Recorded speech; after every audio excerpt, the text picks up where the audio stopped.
जय गुरु जी। शुक्राना गुरु जी। सारी संगत को जय गुरु जी। संगत जी, आपको पता है, हमें कभी भी गुरु जी को भोग लगाने के लिए सोचना नहीं चाहिए। जैसे ही हमारे माइंड में थॉट आए तो गुरु जी को भोग लगा देना चाहिए। इसी पर एक आंटी जी का सत्संग सुनते हैं, जिसमें उन्होंने इस बात को बहुत अच्छे से एक्सप्लेन किया है। ये सत्संग पूरा जरूर सुनिएगा, आपको बहुत अच्छे आंसर्स मिलेंगे।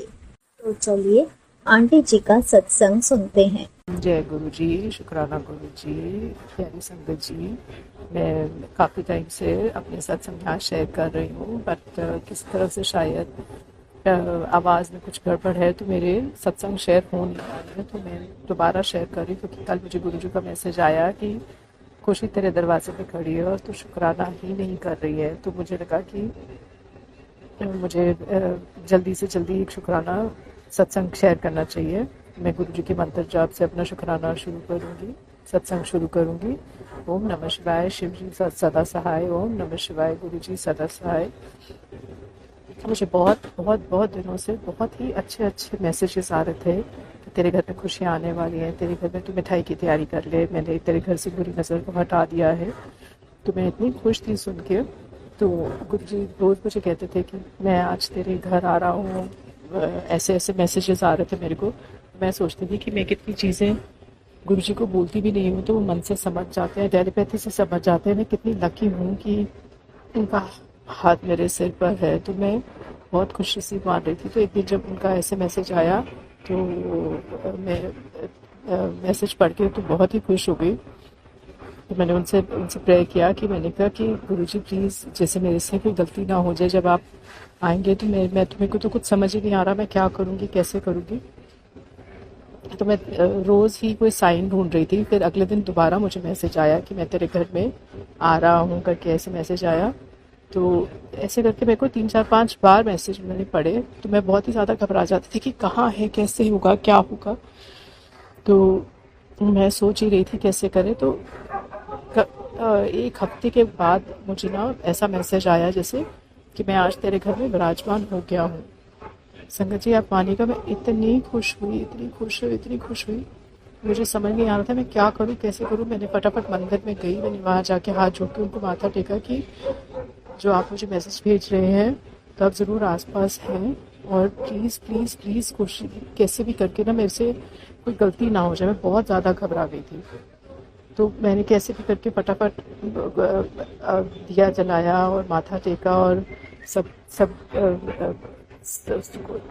तो फिर इसके साथ मैं साथ में 2 3 बातें और भी हुई कि मैं वैसे भी बड़े दिनों से सोच रही थी कि मैं कैसे चाय प्रसाद का लंगर करूं किसी के यहाँ पे बड़े मंदिर में। यहाँ हमारे यहाँ पे कॉलोनी में एक गुरुजी का ग्रुप बना हुआ है, तो वहाँ पे होता है। तो मैं सोच रही थी वहाँ जाके करूँ। तो मैं उनसे गुरुजी से कह रही थी कि प्लीज़ मुझे कोई रास्ता दिखाइए कैसे मैं करूँ। और इसी बीच में एक और बात हुई कि थोड़े दिन पहले मेरी मॉम ने थोड़ा सामान घर से बाहर निकाला था शिफ्टिंग में। तो उन्होंने कुछ मूर्तियाँ निकाली। उन्होंने मुझे कहा तो जाके मंदिर में रखा। तो मैंने उनसे वो मूर्ति रख ली। उसमें देखा तो उसमें शिव जी की मूर्ति थी। तो मैंने उनसे कहा ये शिव जी की मूर्ति तो मैं ही रखूँगी अपने लिए। तो वो शिव जी की मूर्ति जब मैंने उनसे ली तो मैंने रियलाइज़ किया कि जब गुरुजी का मैसेज आया मैं तेरे घर में विराजमान हो रहा हूँ, तो शायद ये दोनों चीज़ें इंटरकनेक्टेड थी। कैसे? क्योंकि मैंने 3 4 दिन पहले मैसेज पढ़ा था और शनिवार के दिन मुझे मुझे मेरी मॉम ने वो मूर्ति दी थी। तो मैंने उसको बहुत ध्यान से अपने मंदिर में ही रख दिया मूर्ति को। और फिर मुझे गुरुजी का एक और मैसेज आया कि तू मेरे लिए चाय प्रसाद और लंगर का हलवे का भोग नहीं लगाएगी। काफ़ी दिनों से चल रहा था ये मेरे माइंड में। तो जब मैंने ये मैसेज पढ़ा तो मुझे लगा ये सब बातें कितनी इंटरकनेक्टेड है कि जैसे मैं शिव जी की मूर्ति का मिलना, गुरु जी के मैसेज आना कि मैं तेरे घर में विराजमान हो गया हूँ, चाय लंगर का प्रसाद करना, हलवे का भोग लगाना और गुरु जी का मैसेज आना, मतलब ये सब बातें ऐसी वो थी। तो फिर मैंने गुरु जी को बहुत बहुत बहुत शुक्राना किया इस बात का। और मैंने सोमवार के दिन शिव जी को मंदिर में स्थापित किया। गुरु जी को माथा टेकते हुए मैंने हलवा और चाय लंगर का प्रसाद उनके लिए बनाया। मैं अपने आप को बहुत लकी फील कर रही थी संगत जी, सच में, कि मैं इतनी लकी हूँ। हम सब इतने लकी हैं कि हमारे को कुछ कहना नहीं पड़ता, करना नहीं पड़ता।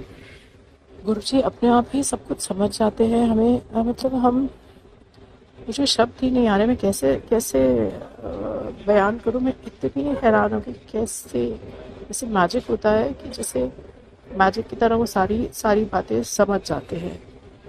ऐसे ही बहुत सारे छोटे छोटे सत्संग हैं, इतने सारे, मैं तो कितने भूल भी जाती हूँ। गुरु जी इतने मेहरबान हैं, और हम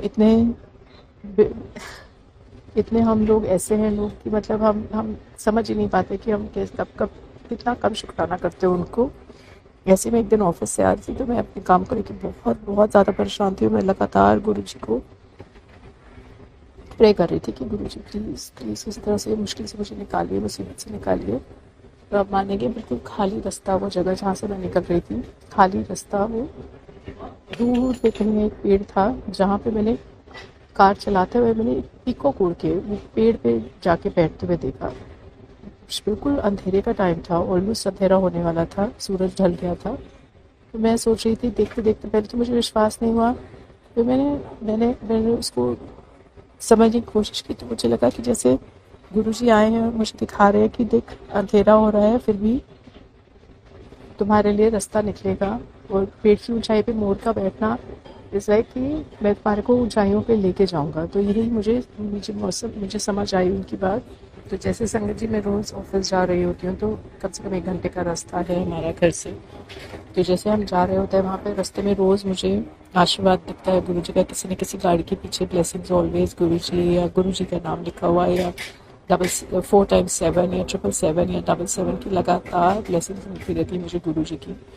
मैं इतनी इतनी इतनी खुशनसीब मानती हूँ अपने आप को कि मुझे ऐसे ऐसे ब्लेसिंग्स मिल रही हैं लगातार। मैंने बस कुछ अर्जी लगाई हुई है, गुरु जी आपके द्वार पे प्लीज़ वो अर्जी को जल्दी पूरा कीजिए। मुझे पता है कि वो जल्दी ही पूरी होगी, बट फिर भी हम जैसे इंसान हैं, हम सब टाइम कुछ ना कुछ मांगते रहते हैं, और गुरु जी सब टाइम पूरा करते रहते हैं। तो इस के साथ ही मैं अपना ये सत्संग समाप्त करती हूँ और अगले सत्संग की तैयारी करती हूँ। जिन्होंने ये सत्संग शेयर किया है, भगवान उनको भी, गुरु जी उनको ब्लेस करे, और सुनने वालों को भी सबको ब्लेस करे, और सबकी मुश्किलें दूर हो। जय गुरु जी, शुक्राना गुरु जी। ओम नमः शिवाय, शिव सर्वसाय, ओम नमः शिवाय, गुरु जी सर्वसाय। Thank you so much aunty ji, आपने अपना सत्संग पूरे गुरु परिवार के साथ शेयर किया।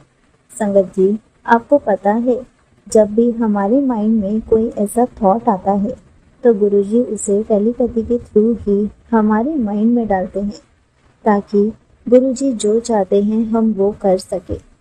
कभी कभी गुरुजी का भी तो मन करता है कि वो हमारे हाथ का खाना खाएं। इसलिए जब भी आपके माइंड में ऐसा थॉट आए तो आप समझ जाइए कि गुरुजी आपको टेलीपैथी के थ्रू बता रहे हैं कि गुरुजी आज आपके हाथ का भोग खाना चाहते हैं। इसलिए कभी भी गुरुजी को भोग लगाना ना भूलें।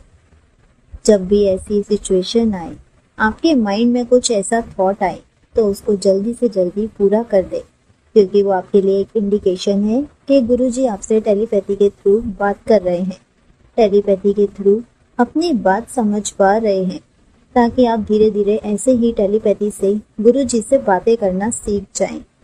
जय गुरुजी, शुक्राना गुरुजी।